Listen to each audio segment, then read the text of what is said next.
Hello, I'm Eric Singer, Gazette.com, and this is City Chat, where we have an in-depth conversation with Mayor John Suthers, where we go beyond the sound bites to get you the real answers to questions of the city of Colorado Springs. Thank you so much for joining us, Mayor John Suthers. Eric, glad to be with you. And as always, my co-host, city government reporter, Billie Stanton Anleu. Thank you so much for being here. Mayor. With you. All right, let's go ahead and start our questioning. Billie? Mayor, on Wednesday this past week, as you well know, the Colorado Springs Utilities Board, which also is the city council, voted initially 5-4, and then Larry Bagley changed and it became 6-3 to ultimately close the Martin Drake power plant downtown. Some people are viewing this as a partial victory, that finally there's, as they say, a stake in the ground to get the plant closed, and many others are viewing it as a half-baked attempt to pretend that we're doing something. Some publications I read.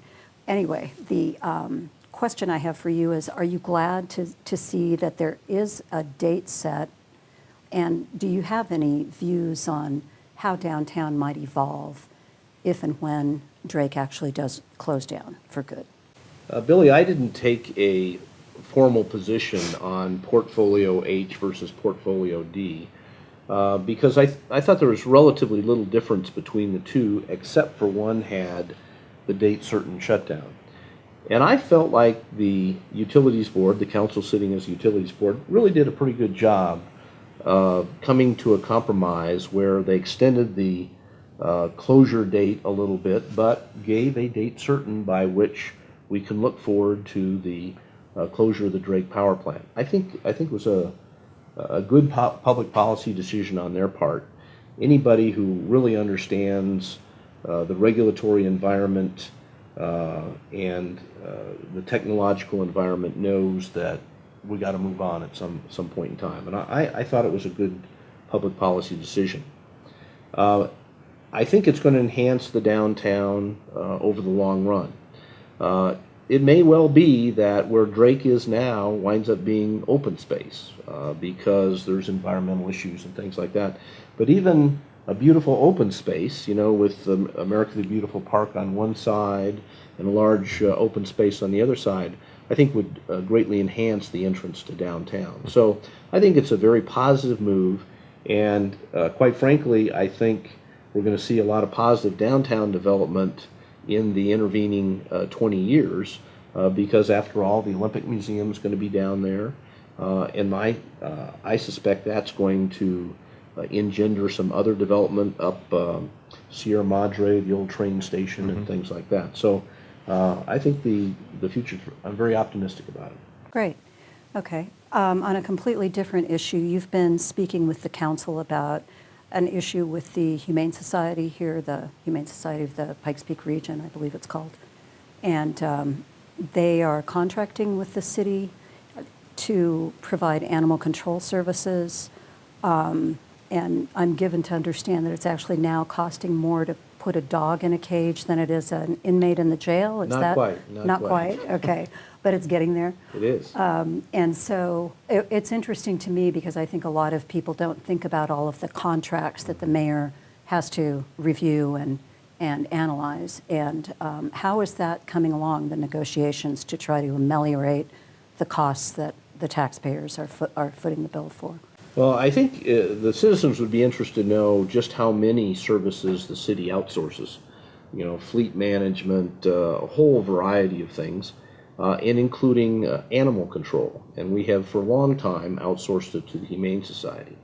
At one time there was a competing contractor, but for the most part there isn't at this point in time. It's either the Humane Society or the city does it themselves. What happened this year, we're at a point where the Humane Society had stopped reducing the contract for purposes of paying off a building that the city gave them years ago. And so this year they're asking for a $300,000 increase in the contract from roughly $800,000 to $1.1 million. When we analyze their breakdown of costs, we have some concern. We think it's very, very general, not specific enough. They don't spend a lot of time justifying what other fees they charge, and the per day cost to the city of housing an animal is $23.80. Whereas, we're paying, a little less than 30 a day to house inmates in the county jail. That seems very high to us. And so what we have said to the Humane Society is, as a condition of us approving this contract, out of that money, we want to conduct a third-party study that really goes in depth and analyzes their entire cost structure, so that as we move forward in subsequent years, we can assure the taxpayers that we're getting appropriate, we're being charged appropriately by the Humane Society. We haven't got a response back specifically about whether they'll accept that condition, but we really need to make sure that we're getting good value for our dollars on that contract. Okay, thank you. All right, now let's continue our discussion. This is about public policy. This is the topic of the day. Obviously, Syrian refugees coming to America. And as a former Attorney General, as a former El Paso County DA, let's talk about the legalistic, because we're hearing governors. Governor Hickenlooper says, yes, I will accept it. Other governors saying, no, we will not accept it. All right, now let's trickle it down here to Colorado Springs. Well, let's talk about the law. Article 1, Section 8 of the United States Constitution makes it very clear that immigration and naturalization is a enumerated power of the federal government. So it's really up to Congress and the President to decide whether Syrian refugees are granted some kind of immigration status. And if they're granted immigration status that allows them to move around in the country, there's nothing that the governor of Colorado, any other governor, or the mayor of Colorado Springs can do about that.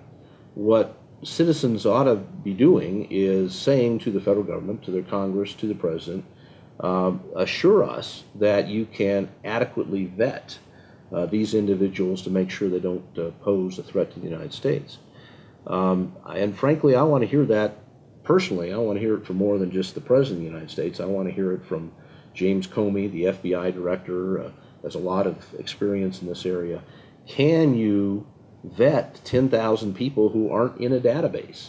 If ISIS wants to infiltrate somebody in the United States, they're not going to send someone who's in a terrorist database. Right. And the question is, do we have the kind of background information? I would not rely on just sitting down with someone and saying, are you a terrorist? That's not going to be the kind of vetting that needs to be done. So that's the big question. A lot of the local politicians and state politicians is largely symbolic, and I understand why they're doing it, but this is really primarily a federal issue. All right. Now is your time to be able to give your message to Colorado Springs. Your final thoughts, sir. We're working hard to begin the implementation of 2C, put together a oversight committee who will work with the Department of Public Works to make sure that our prioritization of projects is appropriate, our dissemination of information to the public, and folks will, start seeing some concrete work done in the early winter, and then into the spring we'll see a lot more road work done as the proceeds roll in month by month. I am encouraged about a whole lot of economic development situations. We're still getting a lot of good news at the airport. I hope we'll get some more.